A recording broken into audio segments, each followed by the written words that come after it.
Assalamualaikum warahmatullahi wabarakatuh. Alhamdulillah, alhamdulillahirabbil alamin, wa bihi nasta'inu ala umuri dunya waddin. Wassalatu wassalamu ala asyrafil anbiya'i wal mursalin, sayyidina wa maulana Muhammadin wa ala alihi wa sahbihi ajmain, amma ba'd. Selamat pagi teman-teman semuanya. Alhamdulillah, pada hari ini kita dipertemukan kembali dalam mata kuliah manajemen pembiayaan syariah.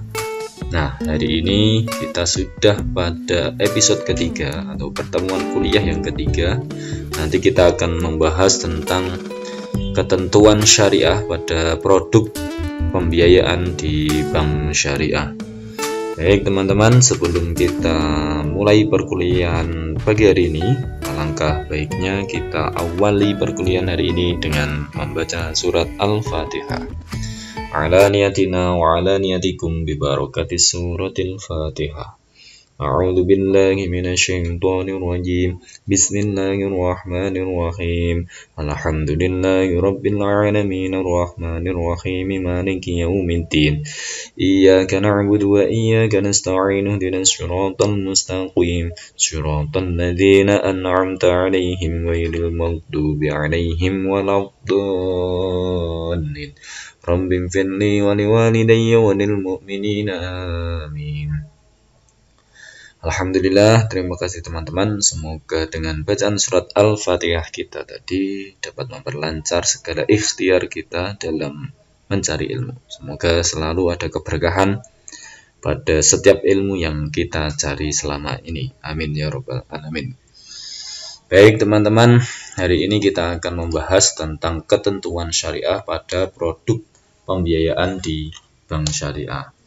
Teman-teman, dalam aktivitas ekonomi ya, sistem ekonomi manapun ya selalu berkaitan dengan yang namanya kontrak ya atau akad. Itu selalu begitu.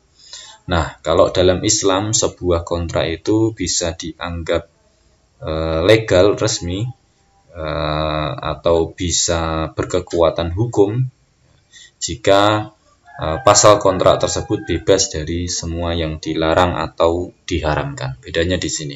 Jadi harus ada sesuatu yang memang akad tersebut itu bisa terhindar ya, bisa terhindar dari yang diharamkan. Nah, maka dari itu tentu akan sangat berbeda akad dalam pembiayaan syariah dibanding dengan pembiayaan konvensional ya.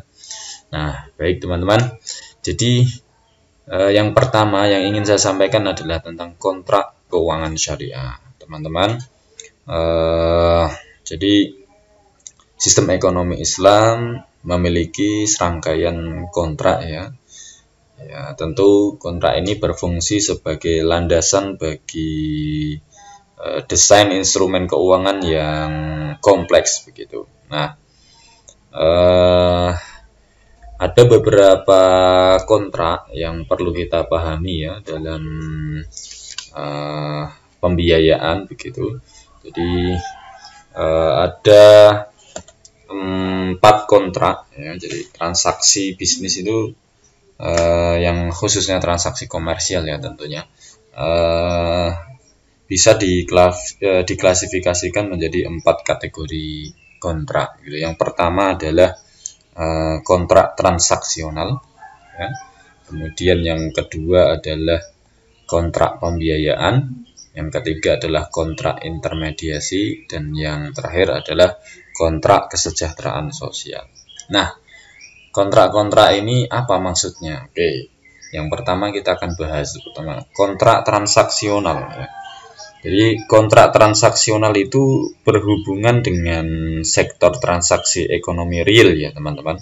Jadi di sini terdapat pertukaran, kemudian penjualan dan perdagangan komoditas jasa gitu ya.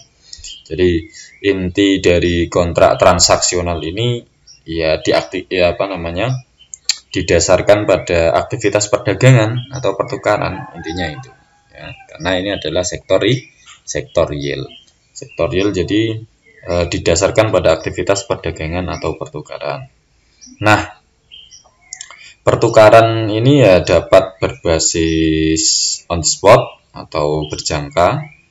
Bisa juga pertukaran ini bentuknya adalah komoditas dengan komoditas atau jual beli dengan harga tertentu gitu. Atau bisa jadi juga dengan utang, jual beli dengan utang. Nah, ini namanya adalah kontrak transaksional. Kemudian yang kedua adalah kontrak pembiayaan. Nah, apa itu kontrak pembiayaan? Financing kontrak biasanya ya. Jadi kontrak pembiayaan ini menawarkan jalan untuk menciptakan dan memperluas kredit, teman-teman. Jadi memfasilitasi pembiayaan bagi kontrak transaksional. Nah, jadi ini sifatnya adalah memfasilitasi kontrak transaksional sebenarnya. Ya. Jadi memfasilitasi pembiayaannya. Selain itu juga memberikan modal dan mobilisasi sumber daya antara investor dan pengusaha. Nah, biasanya kontrak ini memiliki ciri tersendiri ya teman. Jadi di sini tidak adanya kontrak utang ya.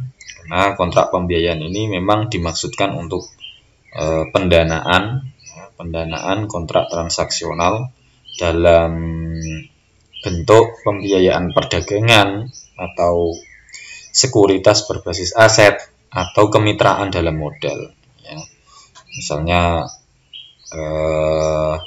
ya nanti akan berkaitan biasanya kalau nanti di pembiayaan syariah di sini nanti jenisnya banyak sekali. Nanti akan kita bahas. Oke ya. Kemudian yang ketiga ada namanya kontrak intermediasi. Apa itu kontrak intermediasi?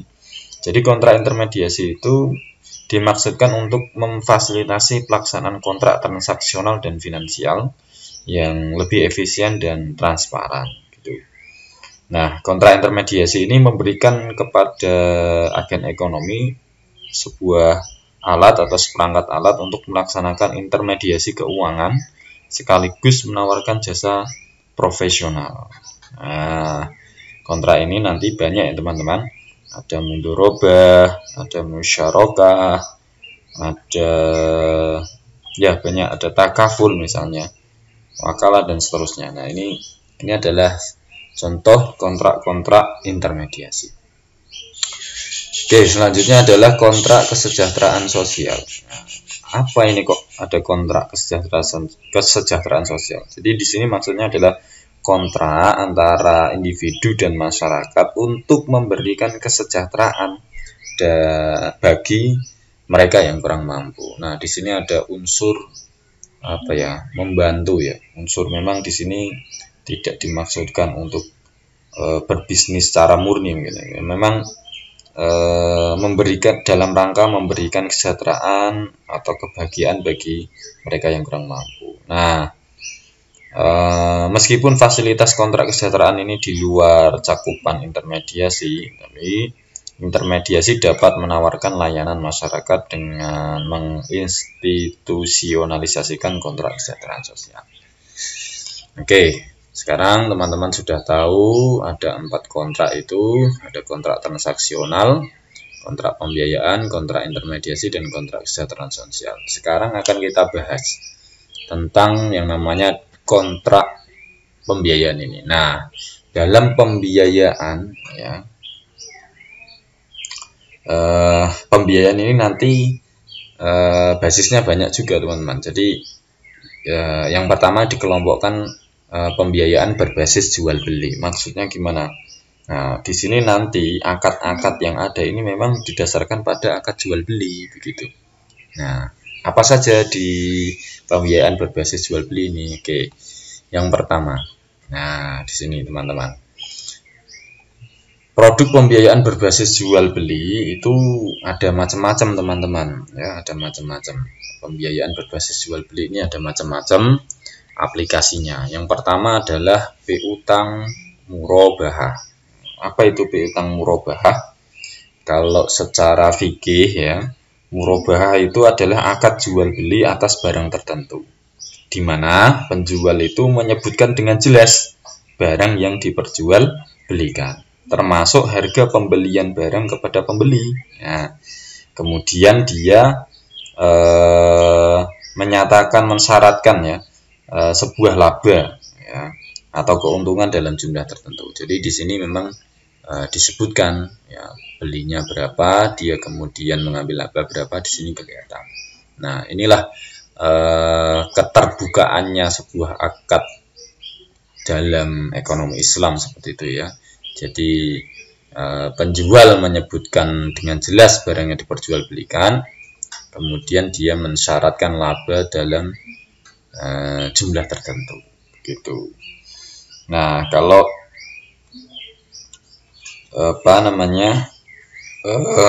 teknisnya seperti apa? Nah, teknisnya jadi ya murabah ini ya akad jual beli barang begitu ya, sebesar harga pokok barang ditambah dengan margin keuntungan yang disepakati.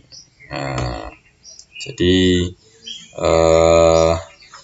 secara syariah pun secara syariah ini juga didukung ya, didukung oleh berbagai dalil lah begitu ya. Tidak banyak ya, misalnya dalam surat Al-Baqarah itu ya, Allah telah menghalalkan jual beli dan mengharamkan riba. Kita anak-anak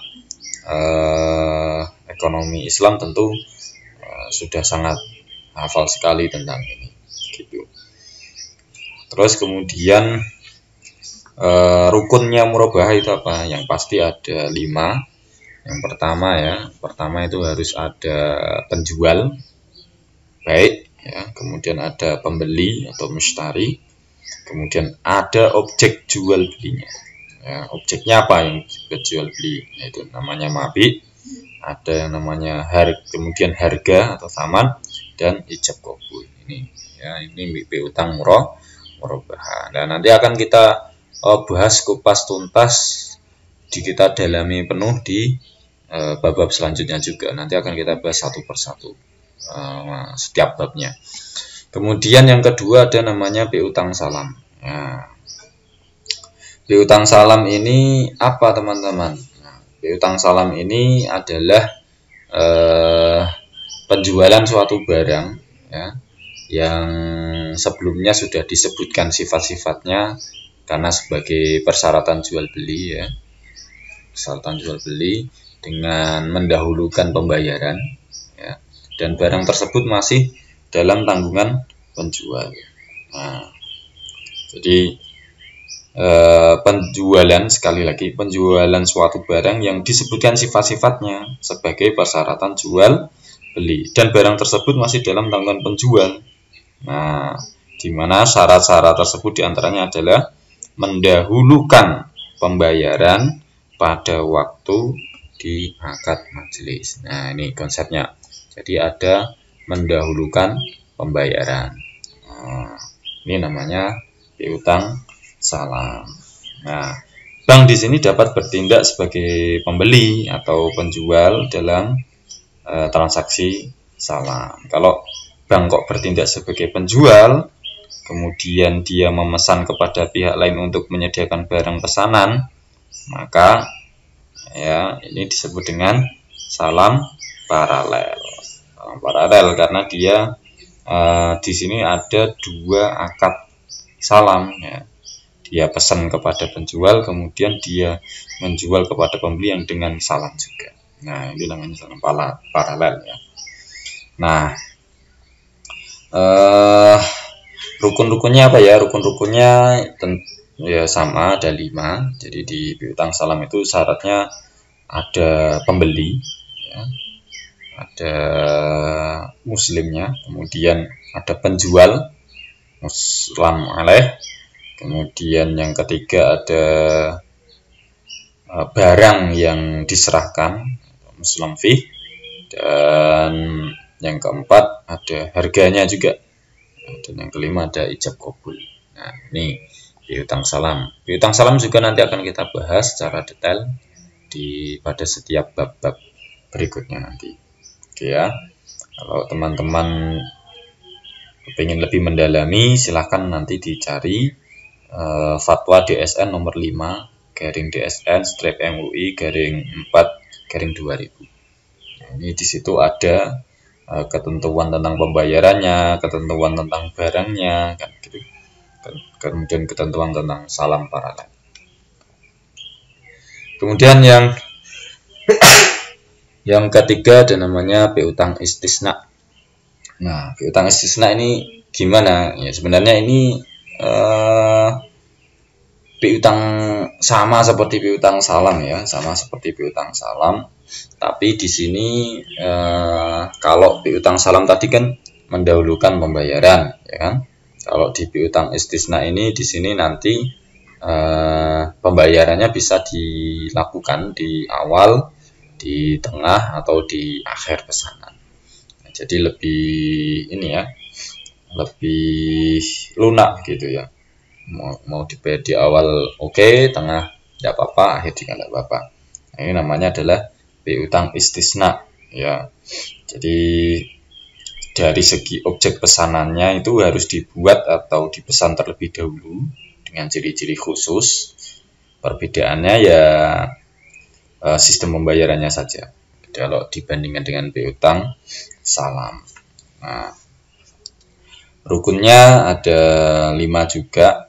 Jadi rukun istisna itu yang pertama harus ada produsen atau pembuat, kemudian yang kedua ada pemesan atau pembeli, ya, dan yang ketiga barang atau jasa yang dipesan itu apa, dan yang keempat harga, dan yang terakhir adalah ijab kabul. Nah, teman-teman nanti bisa mempelajari juga tentang ketentuan istisna, ya, di fatwa DSN nomor 6 garing DSM-MUI garing 4/2000. Nanti dicari aja, di situ ada ketentuan-ketentuannya, kemudian bagaimana pembayarannya, barangnya, dan lain-lainnya. Oke teman-teman, jadi sekali lagi ingin saya sampaikan bahwa produk pembiayaan berbasis jual beli ada 3. Yang pertama piutang murabahah, kemudian piutang salam, dan piutang istisna. Sekarang pembiayaan berbasis kerjasama. Kalau tadi berbasis jual beli, ya, sekarang adalah pembiayaan berbasis kerjasama. Nah, ini beda dengan tadi. Kalau tadi kan memang bank membelikan barang kemudian dijual ya kepada nasabahnya. Kalau di sini nanti akan beda. Pembiayaan berbasis kerjasama. Oke. Dalam pembiayaan berbasis kerjasama, teman-teman, di sini juga ada 3 jenis ya. Yang pertama adalah pembiayaan mudharabah. Opo kuwi pembiayaan mudharabah? Nah, pembiayaan mudharabah ini secara muamalah pemilik modal menyerahkan modalnya ya kepada pekerja atau pedagang untuk diperdagangkan. Nah, sedangkan keuntungannya nanti dibagi, ya, keuntungannya dibagi menurut kesepakatan bersama. Simpelnya seperti itu. Jadi pemilik modal atau sohibul mal itu menyerahkan modalnya kepada mudharib yang menjalankan perdagangannya itu atau pekerjanya itu. Nah, nanti keuntungannya dibagi menurut kesepakatan bersama. Nah, kalau secara teknis di perbankan ya akad ini kerjasama antara bank selaku pemilik dana ya sohibul mal dengan nasabah selaku mudharib yang mempunyai keahlian atau keterampilan untuk mengelola suatu usaha. Nah, nanti usahanya harus halal ya. Usahanya harus halal ya. Nanti hasil keuntungan dari penggunaan dana tadi nanti dibagi berdasarkan nisbah yang disepakati gitu. Rukunnya sama ada 5. Yang pertama harus ada sohibul mal, pemilik modalnya ya. Kemudian ada mudharib atau pelaksana atau pengusahanya gitu. Kemudian yang ketiga ada modal, yang keempat ada kerja atau usahanya, yang kelima keuntungannya, yang keenam ijab kabul ya, ada 6 ya. Sorry tadi saya salah nyebut 5. Nah, teman-teman bisa mendalami tentang konsep penyaluran dana mudharabah di dalam fatwa DSN MUI nomor 7 ya. Fatwa DSN MUI nomor 7 garing DSN strip MUI garing 4 garing 2000. Nah, di sana ada ketentuan penyaluran dananya seperti apa, kemudian rukun dan syarat penyaluran dananya bagaimana, ya, dan ada beberapa ketentuan hukum penyaluran dana di sana. Itu ya, pembiayaan mudharabah nanti juga akan kita bahas pada setiap bab-bab berikutnya secara khusus tentang pembiayaan mudharabah. Kemudian yang kedua masih dalam pembiayaan berbasis kerjasama, yaitu pembiayaan mudharabah muqayyadah. Apa ini mudharabah muqayyadah? Jadi ini juga sama seperti akad mudharabah ya, di mana pemilik dananya ini memberi, cuman ini bedanya dengan pembiayaan mudharabah biasa. Pembiayaan mudharabah muqayyadah ini pemilik dana atau sahibul mal itu memberikan batasan kepada pengelola dana ya. Baik misalnya mengenai tempatnya, cara usahanya, atau objek investasinya. Nah, di sini diberikan pembiayaan tapi dia memberi batasan. Nanti kalau misalnya dibuat usaha tempatnya di sini misalnya, caranya seperti ini misalnya, kemudian objek investasi kalau usaha harus usaha ini misalnya begitu. Itu pembiayaan mudharabah muqayyadah. Nah, oke ya, sangat simpel sekali ya. Jadi bank bertindak sebagai agen penyalur dana investor kepada nasabah yang bertindak sebagai pengelola dana. Nanti konsepnya begitu. Nah, selanjutnya adalah pembiayaan musyarakah. Nah, pembiayaan musyarakah ini apa? Kalau pembiayaan musyarakah ini adalah akad di antara orang-orang yang berserikat dalam modal dan keuntungan. Jadi di sini ada konsep berserikat, ya, bekerja sama gabungan gitu ya. Ini namanya pembiayaan musyarakah. Nah, nanti juga akan kita bahas. Nanti banyak ya jenisnya ya, jenis syirkah itu. Ada syirkah al-inan, syirkah al-mufawadah, kemudian syirkah al-abdan, syirkah al-wujuh, syirkah al-mudharabah, dan seterusnya. Nanti kita juga akan membahas di bab berikutnya secara detail tentang pembiayaan musyarakah ini. Kalau secara rukun ada 4 ya, rukunnya musyarakah. Yang pertama, 1 ada pihak yang berserikat atau syarik. Kemudian kedua ada modal atau mal. Kemudian ada yang ketiga adalah proyek atau usahanya yang dijalankan untuk amal. Dan yang keempat ada ijab qabul. Nanti teman-teman buka fatwa DSN MUI nomor 8 ya. Nomor 8 tahun 2000. Ya, sama seperti pembiayaan mudharabah tadi. Nah, di sana secara detail dijelaskan ya tentang ketentuan musyarakah.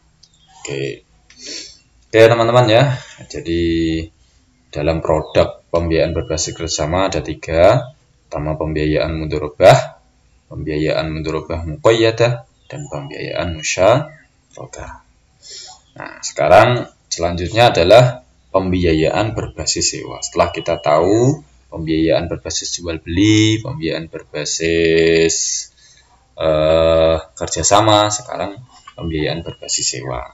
Nah, gimana ini pembiayaan berbasis sewa? Nah, ada 2 produk dalam pembiayaan berbasis sewa teman-teman. Yang pertama adalah pembiayaan al-ijarah. Nah, pembiayaan al-ijarah ini apa? Jadi di sini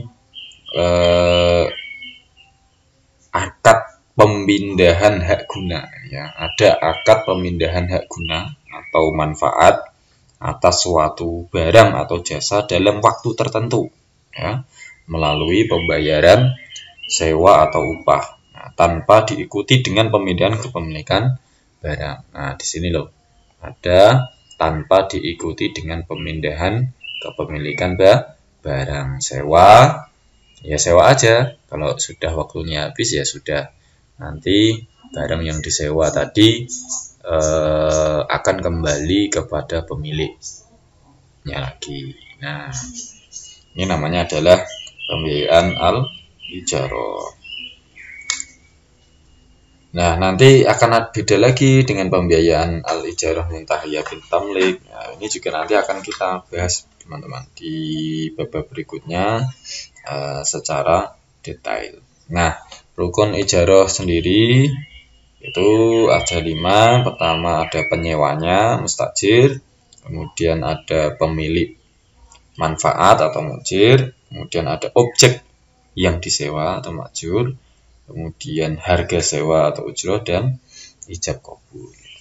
Nah, nanti teman-teman silahkan buka fatwa DSN MUI nomor 9 ya, nomor 9 tahun 2000. Di sana ada dijelaskan secara detail ya, ketentuan objek ijarahnya gimana, kemudian kewajiban lembaga keuangan syariah dalam penyaluran dana ijarah seperti apa. Gitu, implementasinya bagaimana ya, nanti juga akan kita bahas di bab berikutnya. Nah, kemudian ada namanya pembiayaan al-ijarah, cuman di sini pembiayaan al-ijarahnya adalah muntahiyah bitamlik. Nah, ini apa maksudnya? Ini sama dengan pembiayaan al-ijarah tadi, namun ada yang membedakan. Jadi akad pemindahan hak guna atau manfaat atas suatu barang dalam waktu tertentu melalui pembayaran sewa upah diikuti dengan pemindahan kepemilikan barang tersebut. Jadi setelah disewa nanti barang yang disewa tadi akan menjadi milik penyewa. Ya, akan menjadi milik penyewa. Jadi inilah yang membedakan antara pembiayaan al-ijarah biasa dengan al-ijarah muntahiyah bitamlik. Ya, secara rukun sama lah ya, secara rukun sama. Oke ya, jadi pembiayaan produk berbasis sewa ya, pembiayaan berbasis sewa itu ada 2, pembiayaan al-ijarah dan pembiayaan al-ijarah muntahiyah bitamlik. Nah, sekarang ada juga loh teman-teman, namanya pembiayaan tapi berbasis kebajikan. Gimana ini ya, dalam Islam? Nah, jadi pembiayaan berbasis kebajikan ini ada 3 ya produknya dalam perbankan. Yang pertama ada namanya pinjaman atau al-qard ya, al-qard. Nah, al-qard ini ya secara fikih ya, secara etimologi artinya adalah memiliki sesuatu yang harus dikembalikan dengan pengganti yang sama. Jadi ya seperti pinjaman begitu ya. Jadi dia nasabah meminjam kepada lembaga keuangan syariah, nanti akan dikembalikan dengan jumlah yang sama ya, dengan jumlah yang sama. Ini pembiayaan berbasis pinjaman begitu ya, dipinjami kemudian ya harus dikembalikan dengan pengganti yang sama gitu. Kemudian ada namanya pembiayaan qardul hasan ya. Pembiayaan qardul hasan ini bagaimana? Nah, ini loh yang menurut saya sangat keren di Islam ya. Ada namanya pembiayaan qardul hasan. Jadi kegiatan penyaluran dana ya dalam bentuk pinjaman kebajikan ya. Nah, dengan kewajiban peminjam mengembalikan pokok pinjaman secara sekaligus atau cicilan. Ya. Jadi dipinjami, nanti dikembalikan secara langsung, jumlahnya berapa dikembalikan, atau bisa dengan teknik cicilan, tentu dengan pengganti yang sama juga seperti tadi qard tadi ya. Nah, lalu perbedaannya apa antara qard dengan qardul hasan itu? Ya, kalau kita lihat di sini ada yang berbeda teman-teman. Jadi Kalau qard itu pinjaman, kalau qardul hasan itu lebih ke pembiayaan. Nah, kalau qard secara sumber dana nanti modalnya itu adalah dari bank ya.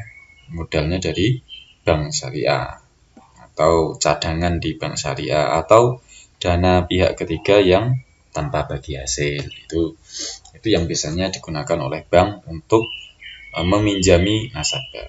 Ya. Kalau qardul hasan, qardul hasan beda karena di sini berbasis kebajikan ya. Jadi pembiayaan ini sumbernya dari zakat, infak, sedekah, begitulah ya. Nah, kemudian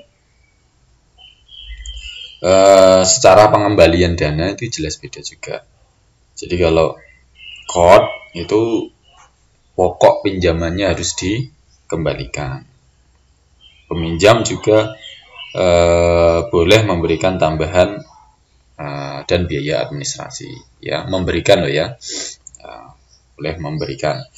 Nah, tapi kalau qardul hasan ya, produk pembiayaannya ini bisa dikembalikan bisa tidak, wong ini adalah sifatnya berbasis kebajikan ya, berbasis kebajikan, bisa dikembalikan bisa tidak, tergantung kesepakatannya tadi di awal. Kemudian nasabah juga bisa memberikan bagi hasil usaha yang dibiayai. Ya, dia secara sukarela begitu ya, memberikan bagi hasilnya, itu juga boleh. Ya. Nah, inilah produk pembiayaan berbasis pinjaman dan kebajikan. Ada 3. Yang pertama ada qard, yang kedua qardul hasan. Nah, perbedaannya tadi yang saya sampaikan ada 2 hal, secara sumber dana maupun pengembalian dananya. Oke ya teman-teman ya, saya pikir cukup untuk perkuliahan pagi hari ini. Semoga walaupun sedikit ada manfaatnya. Teman-teman tetap jaga kesehatan. Semoga teman-teman diberikan keberkahan dalam menuntut ilmu, sehingga Allah ridho, kita bisa mendapatkan ilmu yang bermanfaat. Amin ya rabbal alamin. Sampai jumpa lagi di pertemuan berikutnya. Wabillahi taufiq wal hidayah. Wal afu minkum. Wassalamualaikum warahmatullahi wabarakatuh.